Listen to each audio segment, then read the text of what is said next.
Hello, எல்லாருக்கும் வணக்கம். எல்லோரும் பொங்கல் நல்ல ஹாப்பியாக கொண்டாடி இருப்பீங்கன்னு நினைக்கிறேன். இன்றைக்கி நமக்கு பைனாப்பிள் வச்சு நமக்கு பச்சடி செய்யலாம். எப்படின்னு பார்க்கலாம். அதுக்கு ஒரு கப்பு பைனாப்பிள் எடுத்துக்கோங்க. ஒரு கால் பைனாப்பிள் எடுத்தால் போதும். அது சின்ன சின்ன பீஸாக இதே மாதிரி கட் பண்ணி எடுத்துக்கிடணும். ஒரு கப்பு தேங்காய், கொஞ்சம் போல் 1/4 டீஸ்பூன் ஜீரகம் வேணும், 4 பச்சை மிளகா, பிறகு ஒரு கப்பு தயிர், 4 வத்தல் மிளகு, நம்ம காஞ்ச வத்தல் இருக்குல்ல, மிளகா வத்தல், 4 காஞ்ச மிளகா வத்தல் வேணும்.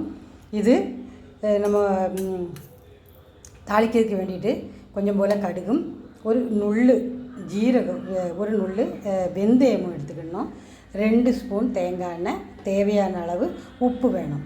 முதல்ல இதிலேருந்து ஒரு 5-6 துண்டு பைனாப்பிள் நம்ம மிக்சியில் போட்டு அரைச்சி எடுத்து வச்சுக்கணும். இந்த தேங்காயையும் ஜீரகத்தையும் ஒரே ஒரு நுள்ளு கடுகு சேர்த்து அதுவும் கூட அரைச்சி எடுத்து வச்சுக்கிடணும். அதுக்கு பிறகு பேனில் ஒரு 1/4 கிளாஸ் தண்ணி ஊற்றணும். தண்ணி ஊற்றி இந்த பைனாப்பிளும் இந்த பச்சை மிளகா இருக்குது பார்த்திங்களா, அதுவும் கூட வேக வைக்கணும். கொஞ்சம் போல் உப்பும் போட்டு வேக வைக்கணும். பார்த்திங்களா, 1/4 கிளாஸு தண்ணி ஊற்றிருக்கேன் பேனில். அதில் இந்த பைனாப்பிளும் பச்சை மிளகாவும் ஒரு நுள்ளு உப்பும் ஒரு 1/4 டீஸ்பூன் மஞ்சள் பொடியும் சேர்த்து வேக வைக்கணும். பார்த்திங்களா, இதில் 1/4 கிளாஸு தண்ணியில் இந்த பைனாப்பிளை போட்டு 4 பச்சை மிளகாவும் கொஞ்சம் போல் ஒரு நுள்ளு உப்பும் ஒரு 1/4 டீஸ்பூன் மஞ்சள் பொடியும் போட்டு பைனாப்பிள் நல்லா வேக வைக்கணும். அந்த தண்ணியெல்லாம் வற்றணும். பைனாப்பிள் நல்லா வெந்துட்டு அதில் நம்ம அரைச்சி வச்சுருக்க 4 துண்டு பைனாப்பிள் இருக்குது பார்த்திங்களா, அதை போடணும். அதுக்கு பிறகு இந்த மசாலா கூட நம்ம சேர்த்து போடணும். தேங்காய் அரைச்சி வச்சுருக்கோம்ல, தேங்காயும் ஜீரகமும் ஒரே ஒரு நுள்ளு கடுகு அரைச்சி வச்சுருக்கோம் பார்த்திங்களா, அது கூட போடணும்.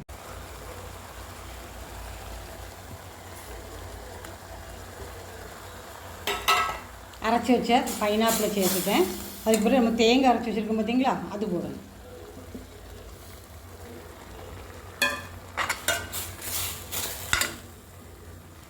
போட்டு நல்லா மிக்ஸ் பண்ணணும். தேவையான அளவு உப்பு போடணும். உப்பு பார்த்துக்கிட்டு போடுவோம்.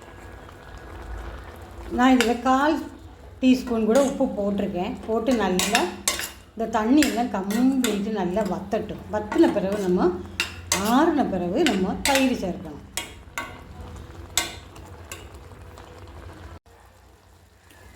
நல்லா ஆறிட்டு இனி நமக்கு தயிர் சேர்க்க. தயிர் சேர்த்து நம்ம இது கொதிக்க விடக்கூடாது. லேசாக இதை இப்படி லேசாக நம்ம இதை என்ன செய்யணும், இப்படி கொதிக்க விடணும். லேசாக சூடாக்கணும். இல்லைன்னா இந்த தயிர் எல்லாம் திரிஞ்சு போயிடும். அதனால இருக்கும். லேசாக கொதிக்கணும், அவ்வளோதான். இனி நமக்கு இதுக்கு தாளிக்கலாம். இரும்பு சட்டி அடுப்பில் வச்சாச்சு. ஒரு 2 ஸ்பூன் எண்ணெய் ஊற்றிக்கோங்க. எண்ணெய் சூடான பிறகு கடுகு போடணும். கடுகு வெடித்த பிறகு வெந்தயம் போடணும். வெந்தயம் நல்ல சிவப்பாக பொரிஞ்ச பிறகு மிளகா வத்தலும் கருவேப்பிலையும் போடலாம். கடுகு போட்டேன். கடுகு நல்லா வெடிக்கட்டும். வெடித்த பிறகு நம்ம வெந்தயம் போடலாம்.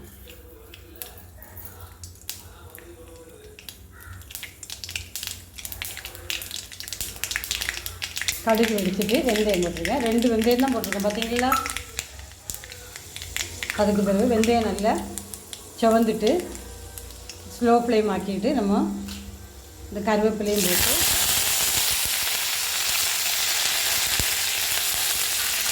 இந்த காஞ்ச மிளகா வத்தலும் கூட போடணும். போட்டு நம்ம